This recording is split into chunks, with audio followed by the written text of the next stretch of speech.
Good evening दोस्तों, आप सभी का स्वागत है यूट्यूब चैनल पर। आज हम बात करेंगे 2018 का बायोलॉजी पेपर है जो पहले हमने 20 क्वेश्चन कर लिए थे। आज 20 से आगे के क्वेश्चन जो बच रहे हैं उनके बारे में बात करेंगे। तो आप एक बार सभी हमारा जो डेली का काम है वही करें। लिंक को ज़्यादा से ज़्यादा शेयर करें, लिंक को ज़्यादा से ज़्यादा शेयर करें अपने दोस्तों के पास और उनको बोल दें कि क्लास लाइव प्रीमियर चल रहा है तो वो भी ज़्यादा से ज़्यादा जुड़ें।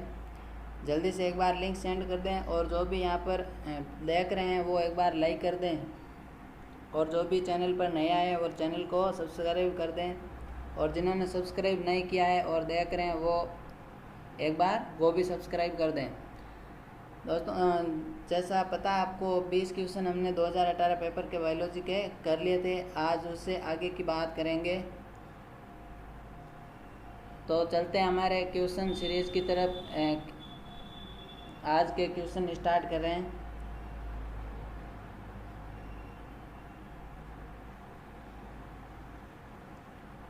ये क्वेश्चन है जो 20 नंबर का क्वेश्चन हमने कर लिया था।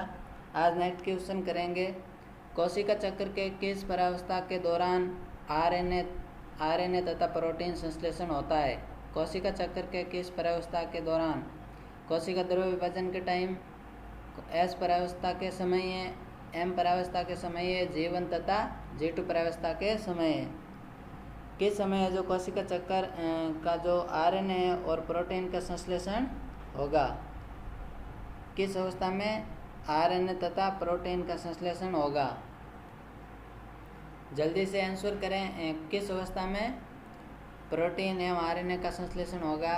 कोशिका द्रव्य विभाजन के समय होगा, एस परावस्था के समय, एम परावस्था के समय या G1 तथा G2 परावस्था के समय है। जिन्होंने आंसर ए ऑप्शन दिया या बी ऑप्शन दिया है, एस परावस्था या कोशिका द्रव्य विभाजन, उनका आंसर राइट नहीं है, क्योंकि जो हमारा कोशिका चक्र चलता है उसमें अवस्था पाई जाती है कोशिका चक्र के समय G1 S और G2 अवस्था, G1 S और G2 अवस्था। तो कोशिका चक्र के किस परावस्था में आरएनए तथा प्रोटीन का संश्लेषण होगा? तो जो एस अवस्था होती है, एस अवस्था के अंदर डीएनए का जो द्विगुणन होता है, डीएनए संबंधित परिवर्तन होता है, वो होता है एस अवस्था में। और जो G1 तथा G2 अवस्था होती है, G1 तथा G2 के बीच की अवस्था कौन सी होगी? एस अवस्था होगी। और G1 और G2 अवस्था होती है, उनसे इनमें जो आरएनए और प्रोटीन है उनका निर्माण होता है G1 तथा G2 परावस्था के अंदर। नेक्स्ट क्वेश्चन है, गन्ना किस कुल का सदस्य है? ग्रामिनी कुल, मालवेसी कुल, क्रूसिफेरी या फिर मोमोसाइडी? गन्ना किस कुल का सदस्य है? गन्ने की कौन सी फैमिली है? जल्दी से आंसर करें। बहुत सरल क्वेश्चन है जो बायोलॉजी के अंदर 2018 के पेपर में पूछा गया। गन्ना किस कुल का सदस्य है? जिन्होंने आंसर ए ऑप्शन दिया ग्रामिनी, जिन्होंने आंसर ए ऑप्शन ग्रामिनी दिया उनका राइट आंसर है जो ग्रामिनी है वो गन्ना ग्रामिनी कुल से संबंधित है। नेक्स्ट क्वेश्चन है, रोग प्रतिरोधक फसल की किस्मों में से निम्न कौन सा युग्म सही नहीं है? जो रोग प्रतिरोधक रोग प्रतिरोधक फसलें हैं उनकी किस्में हैं, वो किन किन रोग के प्रतिरोधी हैं, उनमें से हमें बताना है कि कौन सा जोड़ा सही है और कौन सा गलत है। इसमें पूछा है कि कौन सा युग्म सही नहीं है, यानी कौन सा जोड़ा या कौन सा युग्म है जो गलत है। सरसों सफ़ेद कीट, गेहूँ पर्ण तथा धारी कीट, लोबिया जीव अंगमारी, गोभी तंबाकू मोज़ेक वायरस, गोभी तंबाकू मोज़ेक वायरस। तो जो रोग प्रतिरोधक फसल है उनमें उनके लिए कौन सा जोड़ा सही नहीं है? जैसे सरसों होती है, सरसों के अंदर सफ़ेद कीट लगता है, तो सरसों की कुछ वैरायटी है जो वो प्रतिरोधकता उत्पन्न करती है सफ़ेद कीट के विरोध में। गेहूँ है, गेहूँ के अंदर पर्ण तथा धारी कीट होता है, उनके प्रति प्रतिरोधक है। लोबिया होता है जो जिसे चौला कहते हैं लोबिया को, वो जीव अंगमारी के प्रति प्रतिरोधक होता है। और जो गोभी होती है, ये जोड़ा हमारा आंसर, इसका राइट आंसर डी होगा। गोभी होती है जो तंबाकू मोज़ेक वायरस के प्रतिरोधी नहीं होती है, तंबाकू मोज़ेक वायरस के प्रतिरोधी नहीं होती है। तो इसका राइट आंसर होगा डी ऑप्शन। क्या होगा? D option. चलते हैं नेक्स्ट क्वेश्चन की ओर। भारत में हरित क्रांति के दौरान जया तथा रत्ना किस्मों को विकसित किया गया था। भारत में हरित क्रांति के दौरान जया तथा रत्ना किस्मों को विकसित किया गया था? बाजरा के लिए, मक्का के लिए, धान के लिए या फिर गेहूँ के लिए? ये जो जया तथा रत्ना वैरायटी थी वो किस फसल की वैरायटी थी जिनको हरित क्रांति के समय विकसित किया गया था? विकसित किया गया था। बाजरा के लिए बाजरा की वैरायटी थी, मक्का की थी, धान की थी या फिर गेहूँ की? दोस्तों जिन्होंने आंसर सी ऑप्शन दिया है, जिन्होंने आंसर सी ऑप्शन दिया है उनका राइट आंसर है जो धान के लिए है। जो हरित क्रांति के समय जया तथा रत्ना वैरायटी विकसित की गई थी, डेवलप की गई थी, वो धान के लिए की गई थी। किसके लिए? धान के लिए। नेक्स्ट क्वेश्चन है हमारा रसारोहण। रसारोहण सॉरी थोड़ी प्रॉब्लम हो रही है। रसारोहण का संसर्जन तनाव अथवा वाष्प उत्सर्जन खिंचाव मॉडल प्रतिपादन किया। जो रसारोहण का संसर्जन तथा वाष्प उत्सर्जन खिंचाव मॉडल है या खिंचाव सिद्धांत है, ये किसने प्रतिपादित किया? डिक्सन और जोली ने, जेसी बोस ने, बोहेन ने या फिर प्रिस्ली ने? किन्होंने जो किसने किन वैज्ञानिकों ने रसारोहण का संसर्जन तनाव तथा वाष्प उत्सर्जन खिंचाव मॉडल प्रतिपादित किया? जिन्होंने आंसर ए ऑप्शन दिया डिक्सन और जोली, जिन्होंने ऑप्शन ए आंसर दिया डिक्सन और जोली, उनका राइट आंसर है डिक्सन और जोली वैज्ञानिक थे। डिक्सन और जोली वैज्ञानिक थे। उन्होंने संसर्जन तनाव तथा वाष्प उत्सर्जन खिंचाव मॉडल का प्रतिपादन किया था। नेक्स्ट क्वेश्चन है नई कोशिकाओं का निर्माण पूर्व स्थित कोशिकाओं के विभाजन से होता है। नई कोशिकाओं का निर्माण पूर्व स्थित कोशिकाओं के विभाजन से होता है। इसका मतलब है ओमनी सेलुला ई सेलुला। ओमनी सेलुला ई सेलुला ये प्रथम स्पष्ट किया गया था। ये किसके द्वारा स्पष्ट किया गया था? एंटोनी वैन लीवेनहोक द्वारा, सिंगर तथा निकोलसन द्वारा, स्लाइडेन द्वारा या फिर रुडोल्फ विर्चोव द्वारा? किस वैज्ञानिक द्वारा यह बताया गया कि जो नई कोशिका उनका निर्माण पूर्व में जो कोशिका होती है उसके विभाजन से होता है, यानी कि ओमनी सेलुला ई सेलुला। ओमनी सेलुला ई सेलुला जो ये ओमनी सेलुला ई सेलुला जो टर्म है ये किस वैज्ञानिक ने दी थी? तो जिन्होंने आंसर डी ऑप्शन दिया रुडोल्फ विर्चोव। जो नई कोशिका का निर्माण पूर्व स्थित कोशिकाओं के विभाजन से होता है, ओमनी सेलुला ई सेलुला सिद्धांत किसने बताया? रुडोल्फ विर्चोव ने बताया। किसने बताया? रुडोल्फ विर्चोव ने बताया। नेक्स्ट क्वेश्चन है पादप कोशिका भित्ति की मध्य पटलिका यानी मिड लेयर, यहाँ पर मध्य पत्रिका लिखा हुआ है पर यहाँ पर क्या होगा? मध्य पटलिका बनी होती है कैल्शियम तथा मैग्नीशियम पेक्टेट की, लिग्निन की, पेक्टिन की, सेलुलोज की। पादप कोशिका भित्ति की मध्य पटलिका किससे बनी होगी? जिन्होंने ऑप्शन ए आंसर दिया है कैल्शियम तथा मैग्नीशियम पेक्टेट, उनका आंसर राइट है। जो पादप कोशिका की भित्ति होती है उसकी मध्य पटलिका में क्या पाया जाता है? कैल्शियम तथा मैग्नीशियम पेक्टेट पाया जाता है। क्या पाया जाता है? कैल्शियम तथा मैग्नीशियम पेक्टेट। नेक्स्ट क्वेश्चन है भारत में पर्यावरण सुरक्षा अधिनियम लागू हुआ। भारत में पर्यावरण सुरक्षा अधिनियम लागू हुआ 1942 में, 1993 में, 1986 में या फिर 1960 में? किस सन में है जो भारत में पर्यावरण सुरक्षा अधिनियम लागू हुआ था?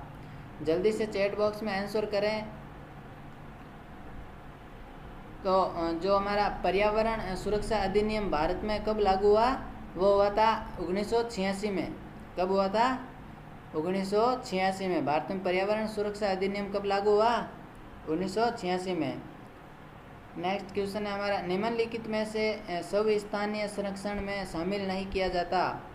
निम्नलिखित में से स्वस्थानीय संरक्षण में शामिल नहीं किया जाता। राष्ट्रीय पार्क को, वन्य जीव अभ्यारण्य को, जंतुआलय को, जैव मंडल संरक्षित क्षेत्र को।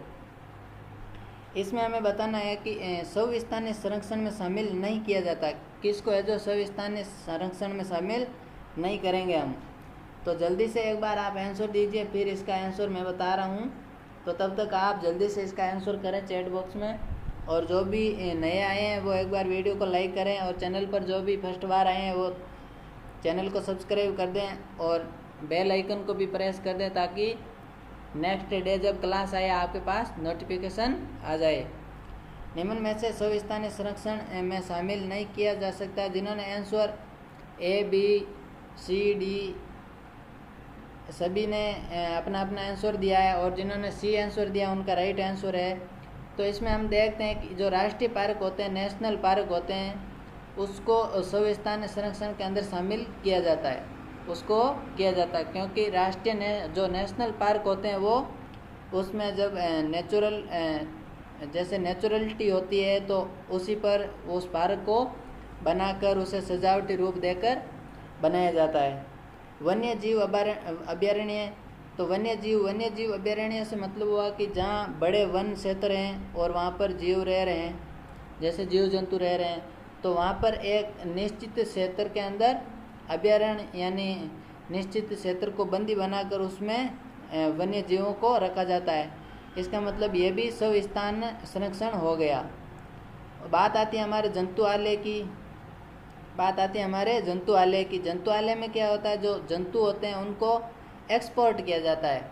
जंतु होते हैं जो इनको एक्सपोर्ट किया जाता है। जैसे मान लो देखा जाए जनरल स्तर पर, तो जैसे किसी गांव के अंदर जंतुआलय नहीं बना हुआ है, किसी दूसरे गांव के अंदर बना हुआ है, किसी दूसरे तहसील के अंदर बना हुआ है, किसी दूसरी ब्लॉक के अंदर बना हुआ है, तो उसके हिसाब से क्या किया जाता है, जब जंतु को जंतुआलय में रखा जाता है तो उसे वो जो पर्टिकुलर एक जंतु होता है उसको ले जाकर उसको जहाँ पर वो जंतुआलय होता है वहाँ पर ले जाया जाता है। जैसे यहाँ पर और यहाँ पर।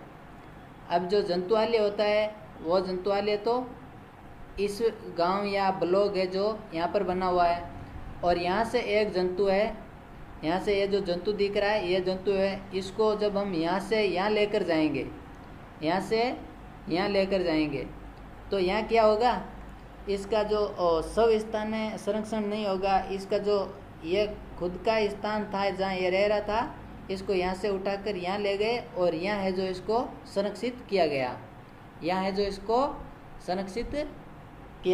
फिर जैव मंडल संरक्षित क्षेत्र आता है। जैव मंडल संरक्षित वही होता है जैसे वन्य जीव अभयारण्य की तरह ही होता है। वहाँ पर जैव मंडलों के और जैव मंडल जो हमारे मंडल है, जैव मंडल है, उसके जैव जंतुओं को संरक्षित क्षेत्र प्रदान किया जाता है।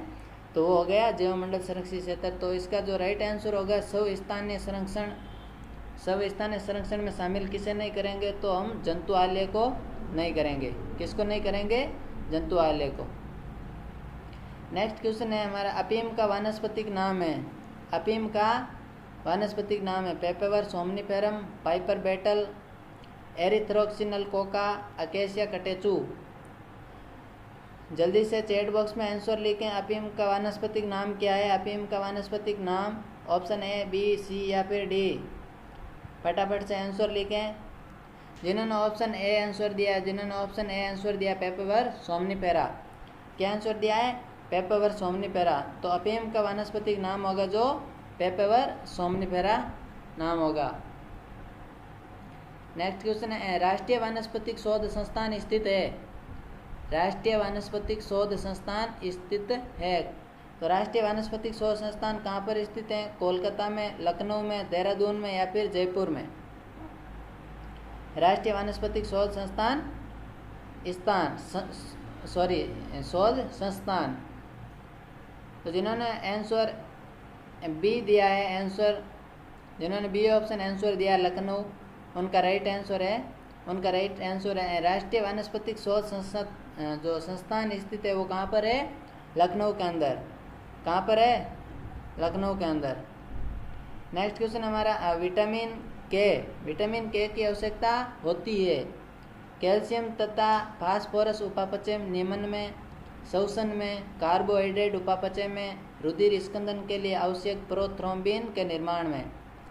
तो जल्दी से आंसर करें। ये जो नॉर्मल सा क्वेश्चन है और जेड में पूछा जाता है विटामिन के की आवश्यकता। जेड 2018 में यह क्वेश्चन पूछा गया है, 2018 का यह पेपर चल रहा है।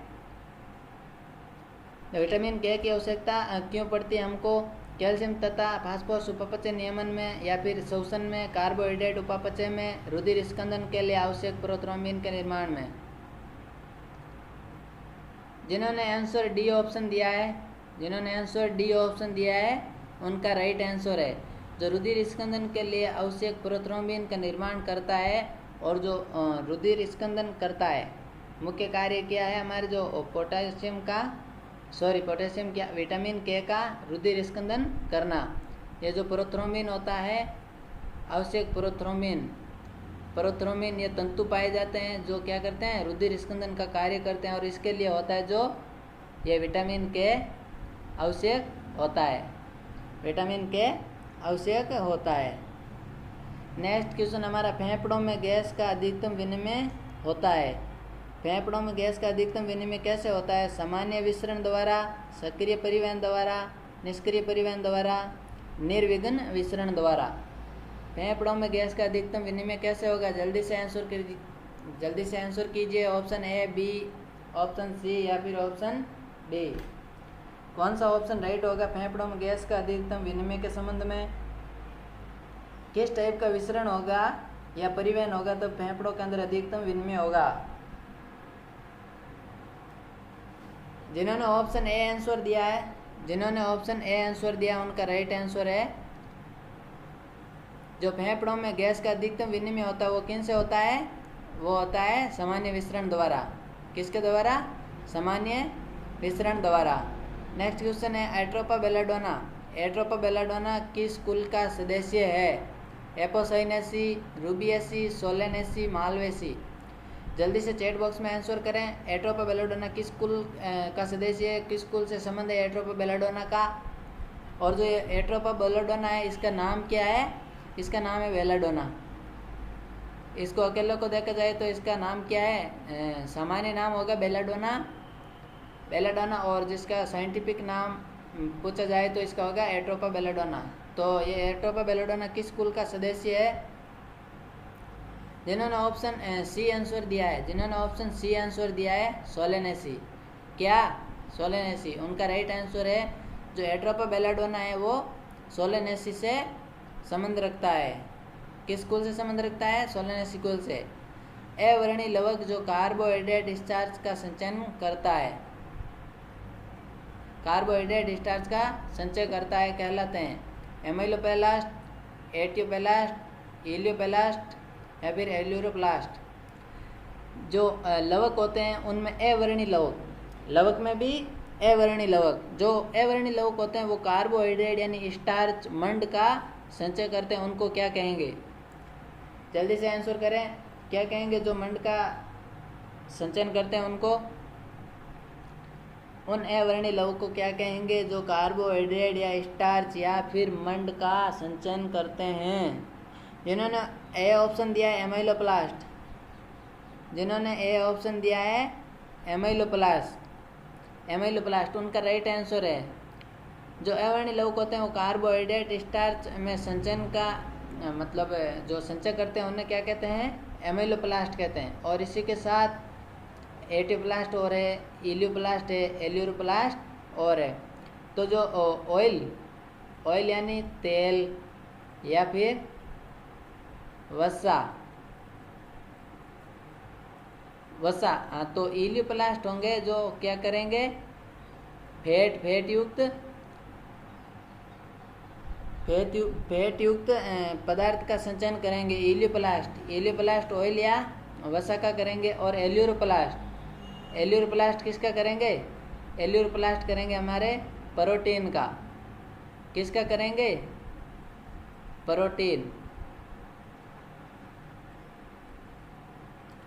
ये जो एल्यूरोप्लास्ट होता है वो तो करता है प्रोटीन का, एमाइलोप्लास्ट होता है वो करता है स्टार्च का, और जो इलियोप्लास्ट होता है वो करता है वसा या ऑयल का।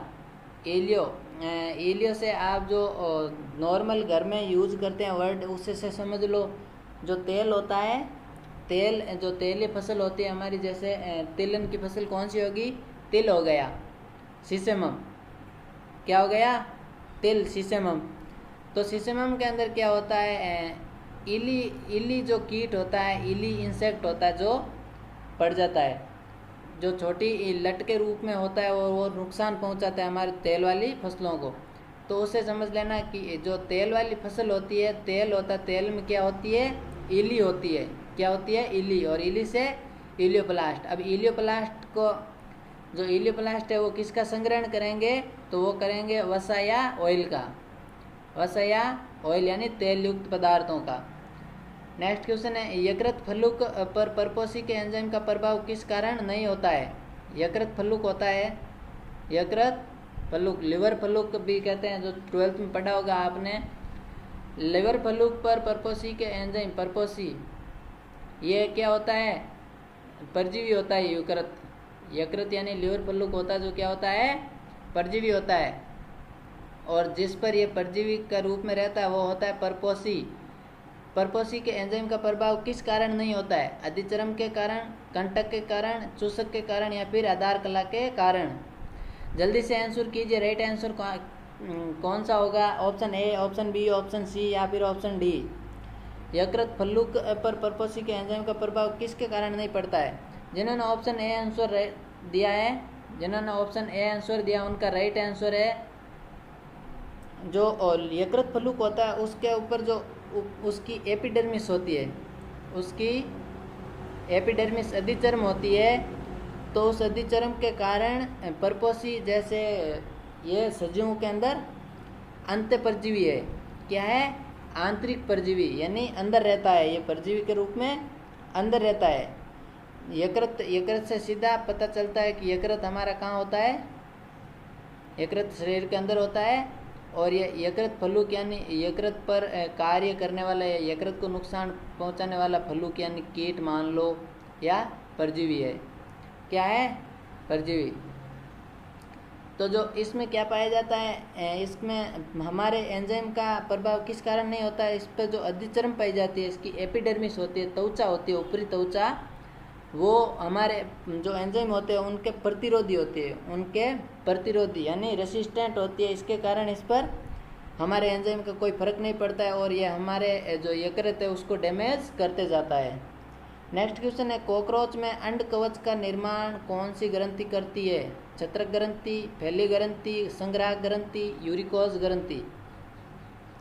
जो कॉकरोच है उसमें अंड कवच का निर्माण कौन सी ग्रंथि करती है? छत्रक ग्रंथि, फैली ग्रंथि, संग्राहक ग्रंथि, यूरिकोज। तो जिन्होंने जल्दी से आंसर किए या जिन्होंने किया है या जिन्होंने नहीं किया है, तो जो कॉकरोच में अंड कवच का निर्माण करेगी वो कौन सी ग्रंथि करेगी? वो करेगी हमारी संग्राहक ग्रंथि। कौन सी? संग्राहक। कॉकरोच के अंदर छत्रक ग्रंथि भी पाई जाती है, फैली ग्रंथि भी पाई जाती है और संग्राहक ग्रंथि भी पाई जाती है। तो जो कॉकरोच में अंड कवच का निर्माण करेगी वो कौन करेगी? वो करेगी संग्राहक ग्रंथि। कौन करेगी? संग्राहक ग्रंथि। और छत्रक ग्रंथि और फैली ग्रंथि सही ग्रंथियां होती हैं। नेक्स्ट क्वेश्चन हमारा, C4 चक्र का प्रथम उत्पाद है। C4 चक्र का प्रथम उत्पाद है 3-फास्फोग्लिसरिक एसिड या 3-फास्फोग्लिसरिक phosphoenol pyruvate, ribulose 1,5-बाईफास्फेट, oxalic acid, या इन ऑक्जेलिक एसिड को क्या कहते हैं? OAA, oxalic acid. जल्दी से आंसर करें। C4 चक्र का प्रथम उत्पाद क्या होगा? C4 चक्र का प्रथम उत्पाद। तो दोस्तों जिन्होंने आंसर किया है डी ऑप्शन ऑक्जेलिक एसिड, उनका राइट आंसर है जो C4 चक्र होता है उसका प्रथम उत्पाद क्या होता है? ऑक्जेलो एसिटिक एसिड, ऑक्जेलिक एसिड या ऑक्जेलो एसिटिक एसिड, इसको ये कहते हैं ऑक्जेलो एसिटिक एसिड और ऑक्जेलिक एसिड भी कहा जाता है। तो C4 चक्र का प्रथम उत्पाद क्या होगा? ऑक्जेलो एसिटिक एसिड होगा। ये जो क्वेश्चन है C4 चक्र संबंधित, ये फिजियोलॉजी बायोलॉजी की फिजियोलॉजी से क्वेश्चन पूछा गया है। नेक्स्ट क्वेश्चन हमारा वाष्प उत्सर्जन की दर को मापने हेतु प्रयुक्त उपकरण है। वाष्प उत्सर्जन की दर को मापने हेतु प्रयुक्त उपकरण कौन सा होगा? पृष्ठ तनाव मापी, गैंगब्रोस फोटोमीटर, आलू प्रसरण मापी, वाष्प मापी। तो जल्दी से चैट बॉक्स में कमेंट करें और जो भी क्लास में नए जुड़े हैं एक बार लाइक कर दें और चैनल पर जो प्रथम या फर्स्ट बार आए हैं वो चैनल को सब्सक्राइब कर दें और इसी के साथ नोटिफिकेशन बार या फिर बेल आइकन को प्रेस कर दें ताकि अगली क्लास आए तब आपके पास नोटिफिकेशन पहुंच जाए और आप वंचित नहीं रह सकें। तो आपने जिन्होंने भी आंसर किया है डी ऑप्शन, जिन्होंने भी आंसर किया है वाष्प उत्सर्जन नाम देकर डी ऑप्शन आंसर किया, उनका आंसर गलत है, उनका आंसर गलत है। जो इसका राइट आंसर होगा वो क्या होगा? वो होगा गैंगनोस फोटोमीटर। क्या होगा? गैंगनोस फोटोमीटर। यहाँ गैंगब्रोस लिख गया, यहाँ पर आएगा गैंगनोस फोटोमीटर होगा, उससे वाष्प उत्सर्जन की दर मापते हैं। आप कंफ्यूज मत होना कि वाष्प उत्सर्जन और वाष्प उत्सर्जन का वाष्प मापी हो जाएगा, वाष्प मापी नहीं होगा। और जो 2018 के पेपर का लास्ट क्वेश्चन है जो ये है कि कपरा बीटल का वैज्ञानिक नाम है, कपरा बीटल का वैज्ञानिक नाम है ओडेंटोटर्मिस ओबेसस, होलोट्रेकिया कॉन्सेंगुनिया, ट्राइगोडर्मा ग्रेनेरियम, सिस्टोसर्का ग्रिगेरिया। तो जल्दी से आंसर करें। अंतिम क्वेश्चन है आज की क्लास का और जेट 2018 के पेपर का, और हो सकता है इस पेपर में भी एक दो क्वेश्चन आने के चांस बन सकते हैं अब की बार 2021 में। तो आप ज़रूर ज़्यादा से ज़्यादा वीडियो को अपने दोस्तों के पास शेयर करें ताकि वो भी इस वीडियो से वंचित नहीं रहें। कपरा बीटल का वैज्ञानिक नाम क्या है? जो 12th में आपने पढ़ा वही है। जिन्होंने ऑप्शन सी आंसर दिया है ट्राइगोडर्मा ग्रेनेरियम, उसका राइट आंसर है। जो कपरा बीटल का नाम है वो क्या है? ट्राइगोडर्मा ग्रेनेरियम। तो चलिए दोस्तों, आज का जो 2018 का पेपर बायोलॉजी का था वो हमारा ख़त्म हो गया। अब नेक्स्ट जनरल एग्रीकल्चर की क्लास लगाएंगे। अब बायोलॉजी की 2 दिन क्लास लग गई, तो ज़्यादा से ज़्यादा वीडियो को शेयर करें, लाइक करें और उचित लगने पर कमेंट करें कि वीडियो कैसा लगा। और थोड़ी जो साउंड प्रॉब्लम है वो तो रहेगी क्योंकि जहाँ हमारा ये जगह है वहाँ पर थोड़ा साउंड प्रॉब्लम है। कोई बात नहीं, साउंड प्रॉब्लम है तो हमें कोई डिस्टर्बेंस नहीं है। आप ज़्यादा से ज़्यादा चैनल के लिंक को अपने दोस्तों के पास शेयर करें, लाइक करें, सब्सक्राइब करें और उचित लगने पर कमेंट करें। वो भी कमेंट कहाँ करें? कमेंट बॉक्स में करें, ना कि चैट बॉक्स में। धन्यवाद दोस्तों, मिलते हैं अगली नेक्स्ट क्लास के वीडियो में। तब तक के लिए धन्यवाद।